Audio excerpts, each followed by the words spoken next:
आपल्या आजच्या भयकथेचे नाव आहे नरपिशाच. लेखिका आहेत चंदना थोरात. भाग 17. जंगलाच्या वाटेवर चालताना आजूबाजूचा परिसर सुंदर भासत असला तरी आज अनघा व अमृताला त्या निसर्गातील सौंदर्यावर चर्चा करण्यात रस नव्हता. कारण आज त्यांना मंदिरात जाण्याची उत्सुकता नव्हती, पण पलीकडच्या जंगलात त्या सैतानाचा शोध घेण्याच्या जिज्ञासेबरोबर त्या सैतानाविषयी भीतीसुद्धा वाटत होती. त्यामुळे जंगलात जाण्यास मनावर एक प्रकारचा ताण निर्माण झाला होता. जंगल, प्राणी आणि फळांनी सुसज्ज होते. दुपारच्या भोजनासाठी अनेक प्रकारची फळे गोळा करीत आदिवासी मंडळी पुढे पुढे चालत होती. करवंदीच्या जाळीतली करवंदही काढून झाडांच्या मोठ्या पानांची द्रोण तयार करून त्यात फळं साठवत होते. इतक्यात माधवही एका झुडपातल्या वनस्पतीची लाल रंगाची फळे तोडू लागला व ते फळ तोंडात टाकण्याच्या बेतात असताना एक आदिवासी माणसाने धावत जाऊन माधवच्या हातावर मारून ते फळ जमिनीवर पाडले. माधव हैराण होऊन त्या माणसाकडे रागाने पाहू लागला. हा सगळा प्रकार विक्रम व त्याचे मित्र लांबून पाहत होते. अभय व धनंजय त्या आदिवासी जवळ येऊन चौकशी करू लागले. तेव्हा तो व्यक्ती धनंजयकडे भीतीने पाहून त्यांच्या भाषेत मोठमोठ्याने बोलू लागला. त्याचे म्हणणे ऐकून धनंजयने माधवकडे आश्चर्याने पाहिले. अरे माधव, बरं झालं वेळीच याने तुझ्या हातावर मारून ते फळ खाली पाडले, नाहीतर त्या फळामुळे तुला विषबाधा झाली असती. सगळीच फळे खाण्याला एक नसतात.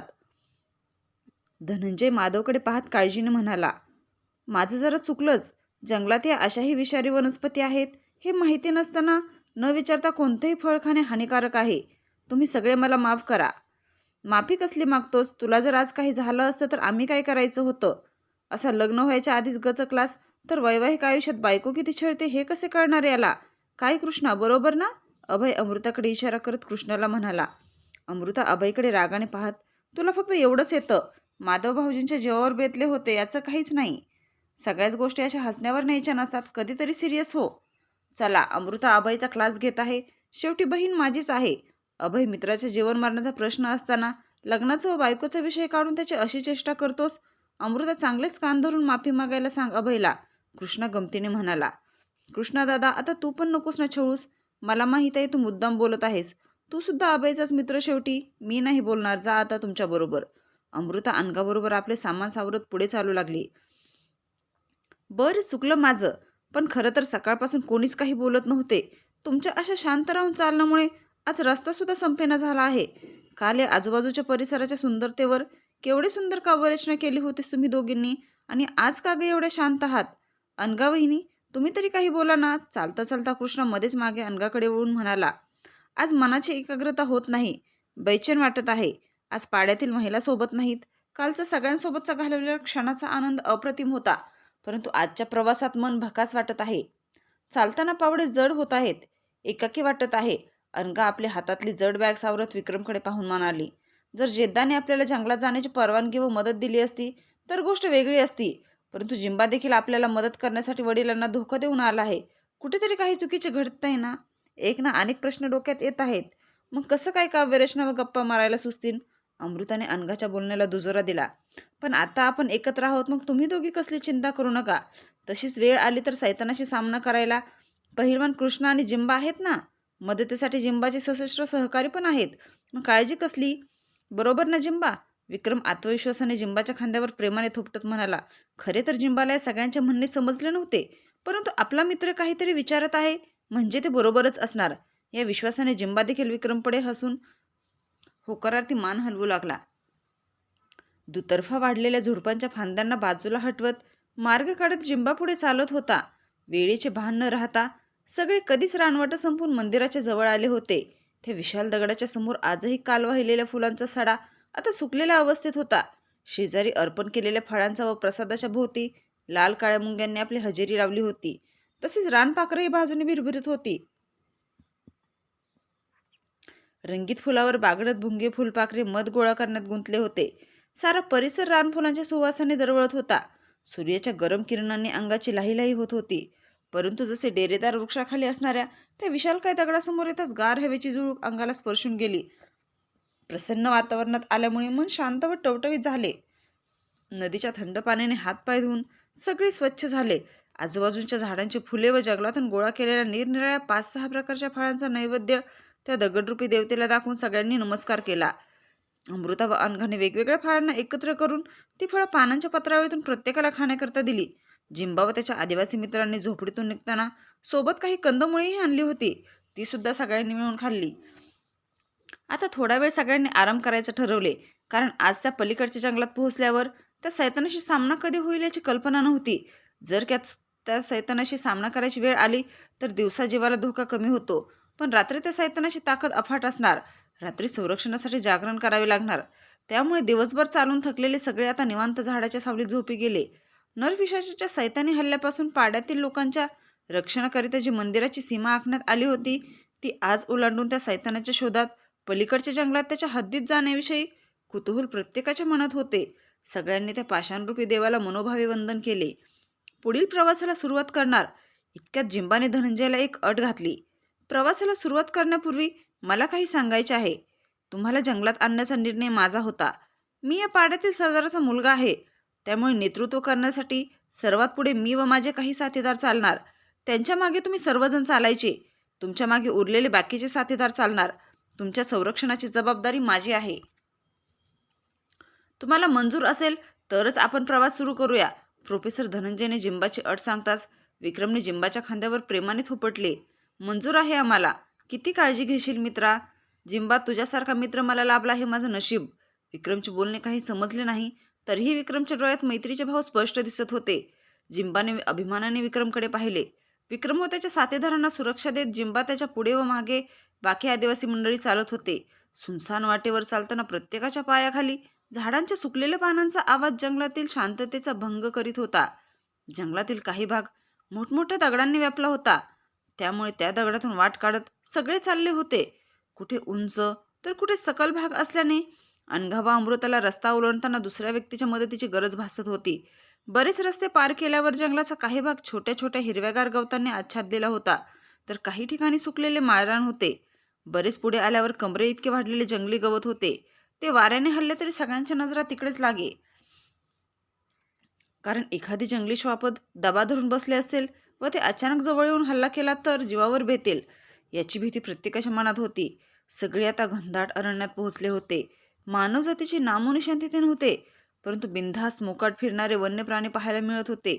जंगलात जवळपास बरेच प्राणी कळपाने हिरवीगार गवतात चरताना दिसत होते. त्यांच्यात प्रामुख्याने नीलगाय व हरिण होते. काही हरणं वाटेने पुढे चालता चालता मध्येच थांबून आपल्या छोट्या लुकलुकणाऱ्या डोळ्यांनी जंगलात आलेल्या मानव प्राण्याला पाहत होती. त्या हरणीचे सेकंदाला हलणारे छोटे कान व हलणारे शेपूट सगळ्यांचेच लक्ष वेधून घेत होती.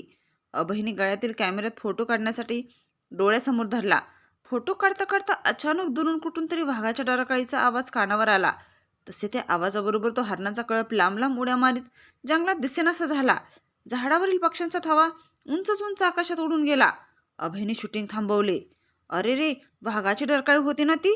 आता आपलं काही खरं नाही. चला पळा, आपला जीव वाचवा. अरे कृष्णा, चल लवकरात लवकर इकडून दूर जाऊया. चळचळ कापत माधव कृष्णाच्या पाठीत मारू लागला. माधवची अशी धडपड पाहून जिंबा धनंजयकडे पाहून हातातील हत्यारे दाखवत काहीतरी सांगू लागला.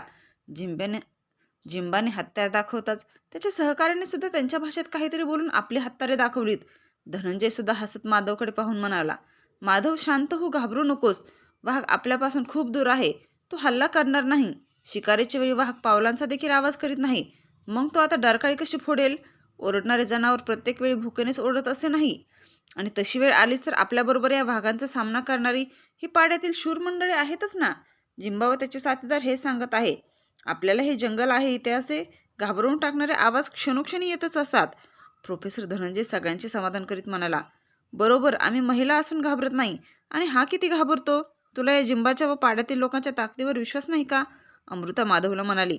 अचानक त्याच वेळी झाडावरून माधवच्या अंगावर एक फळ पडले.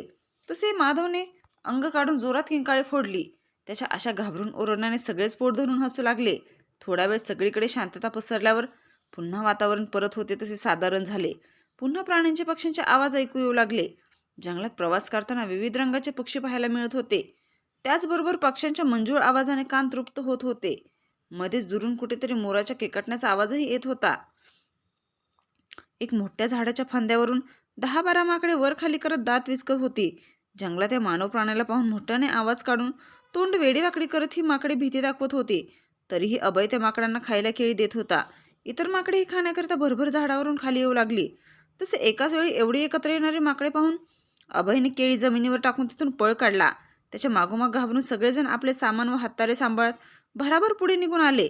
बरेच चालून पायपीट झाली होती. जवळपास नदीच्या पाण्याचा आवाज ऐकू येताच सगळे पाणी पिण्यासाठी नदीच्या काठावर थांबले. एवढे जंगल आपण पिंजून काढले, पण सैतानाचा काही पत्ता लागला नाही. आता आजची रात्र सगळ्यांनी इथेच आराम करूया, जिंबाने सुचवले. कोणी काय काम काम करायचे ते जिंबा व त्याचे साथीदार आपापसात बातचीत करीत एकत्र उभे होते. इतक्यात प्रोफेसर धनंजय त्यांच्यात सामील झाले व प्रत्येकाच्या कामाची वाटणी होताच प्रोफेसरने विक्रमजवळ येऊन जिंबा व त्यांच्या सहकार्यात झालेली कामाची चर्चा ऐकू लागला. आता थोड्याच वेळात संध्याकाळ होईल. आपल्याला खाण्यासाठी अन्नाची सोय व रात्रभर शेकोटीसाठी लागणारी लाकडे जमा करायची आहेत.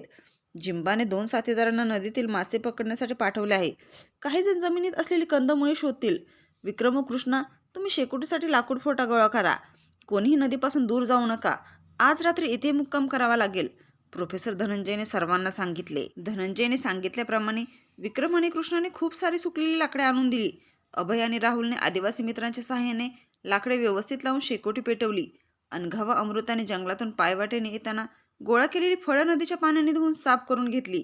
इतक्यात 2 आदिवासी व्यक्ती नदीतून पकडलेले मासे घेऊन आले. त्यांनी माशांना झोपडीतून निघताना सोबत आणलेले तिखट मीठ लावून शेकोटीच्या निखाऱ्यावर भाजून खाण्यासाठी तयार केले. तसेच कंदमुळेही खाण्यासाठी तयार करण्यात आली. जसा काळोख पसरू लागला, निरभ्र आकाशात चंद्रकोर दिसत होती व तिच्या भोवतीने चांदणे लुकलुकताना सुंदर दृश्य दिसत होते. शेकोटीच्या समोर सगळे खाण्यासाठी बसले. जंगली प्राण्यांपासून व थंडीपासून संरक्षणासाठी त्या शेकोटीचा उपयोग होताच. त्याचबरोबर दूरपर्यंत उजेड पसरला असल्याने आजूबाजूच्या परिसरात होणारे हालचालही डोळे पटकन टिपू शकत होते. जवळच्या काही झाडांना मशाली पेटवून अडकलेल्या होत्या, त्यामुळे अंधाराची जागा आता प्रकाशाने घेतली होती. अचानक शांत वातावरणात शेजारच्या झुडपातून आवाज येऊ लागला. तसे सगळे खाण्याचे थांबून सावध झाले. घाबरतच कान टवकारून त्या झुडपाकडे पाहू लागले.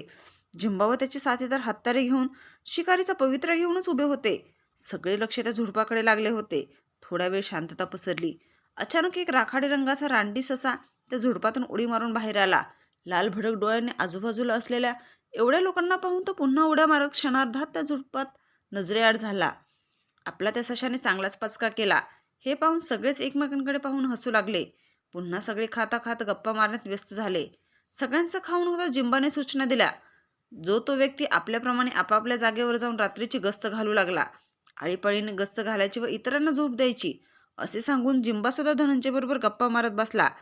रातकिड्यांची किर्र सतत चालू होती व मध्येच एखाद्या जंगली प्राण्याचे आवाज काळजाची धडधड वाढवत होते. अनघा, विक्रम व अभय, अमृता, तर कृष्णा, माधव व धनंजय, राहुल यांची गप्पांची मैफल शेकोटीच्या भोवती जमली होती.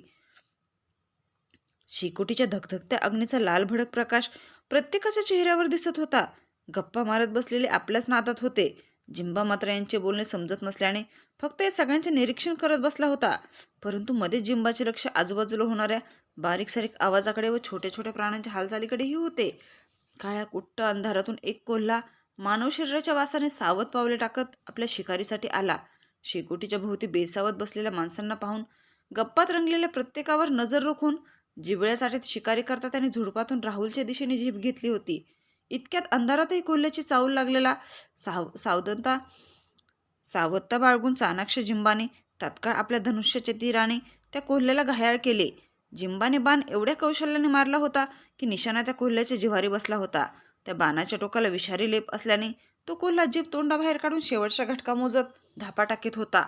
अचानक कोल्ह्याने केलेला हल्ला व त्याच वेळी प्रसंगावधान राखून त्याचे शिकार केलेल्या जिंबाचे सर्वांनी टाळ्या वाजून कौतुक केले. माधव तर या प्रकारामुळे अजूनच धास्तावला. देवाचे नामस्मरण करीत तो कृष्णालाच बिलगून बसला. माधवचा कृष्णावर खूप विश्वास होता. खास करून 10वीच्या परीक्षेनंतर सुट्टीत पैज लावून त्या पछाडलेल्या घरात घालवलेली ती रात्र अजूनही तो विसरला नव्हता. कृष्णा व अभयने माधवला धीर दिला. पुन्हा सगळे गप्पा मारण्यात दंग झाले. जंगलात त्या नरपिशाचाला शोधत आपण इथपर्यंत आलो तरी अजून कुठेच त्याचा पत्ता नव्हता. त्याचा विषय निघाला तसे विक्रमने जिंबाला प्रश्न केला. जिंबा, तुला काय वाटतं, खरंच हा नरपिशाच या जंगलात असेल का? धनंजयने जिंबाला प्रश्न विचारण्याचा इशारा केला. प्रोफेसर धनंजयने जिंबाला विक्रमचा प्रश्न सांगितला. जिंबाने नकारात्मक मान हलवली व तो धनंजय बरोबर बराच वेळ काहीतरी बोलत होता. विक्रम जिंबाला जोपर्यंत काही खास पुरावे मिळत नाही तोपर्यंत हा सैतान अस्तित्वात आहे हे त्याला खरं वाटणार नाही. तुम्ही बेफिकीर होऊन आराम करा. मी व माझे सत्तेदार तुमचे रक्षण करू, असं जिंबाचं म्हणणं आहे. प्रोफेसर धनंजय थंडीमुळे गार पडलेले आपले हात शेकोटीच्या ज्वालांवर शेकत म्हणाले, कृष्णा, मी आज तुझ्यामुळे या भयंकर जंगलात आलो, पण हे शेवटचं बरं का. मी पुन्हा कधीच अशा जंगलात येणार नाही. कापऱ्या आवाजात माधव म्हणाला. अरे नको घाबरू, काही होणार नाही. तू एक काम कर, माझ्या शेजारी झोप. मी असताना तुला काही होणार नाही, माधवला आश्वासन देत कृष्णा म्हणाला. रात्रीच्या अंधारात झाडांच्या टोकावर घुबड आपले अंग आकसून बसले होते.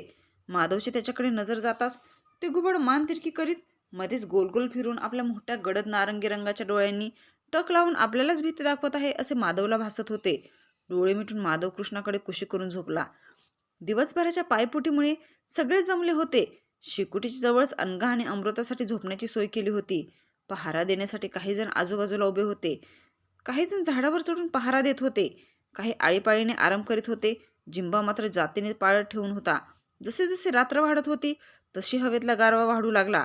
मनात त्या सैतानाविषयी उत्सुकता व बरीच भीती. यामुळे कोणीच निवांत झोपू शकत नव्हतं. पण थकल्यामुळे व शेकोटीच्या ओबीमुळे हळूहळू डोळ्यांवर झोपेने ताबा घेतला.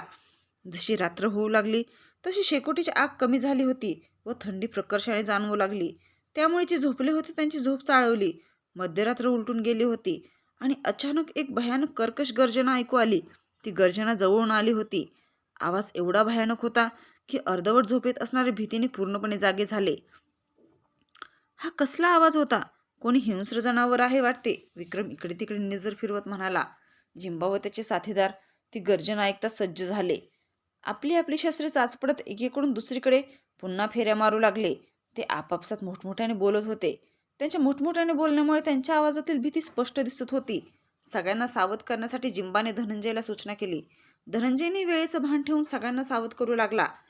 जिंबाचे साथीदार एकमेकांकडे इशारे करीत आजूबाजूच्या परिसरात भाले व धनुष्य घेऊन हल्ल्याच्या तयारीत होते. अनघा व अमृता एकमेकींना मिठी मारत अभय व विक्रमला आवाज देऊ लागल्या. विक्रमने अभयला अनघा व अमृताजवळ थांबण्याचा इशारा केला. माधव आधीपासूनच खूप घाबरलेला होता. शांत वातावरणात अचानक झाडांच्या फांद्यावर वाराने होणारी सळसळ लक्ष वेधून घेत होती. डेरेदार मोठमोठ्या वृक्षांच्या मागे किंवा फांद्यांच्या आडोशाला कोणी प्राणी किंवा नरपिशाच्या दबा धरून बसला असेल ही भीती जास्त वाटत होती. कृष्णाने खिशातला धारदार चाकू बाहेर काढला. हे सगळ्यांनी आपल्या गर्जनेने उडालेले धांदल पाहत समोरच्या झाडावर उंच टोकाच्या फांदीवरील पानांच्या आडोशाने रक्त ओकणारे लाल भडक दोन डोळे आपले सावज हेरत होते.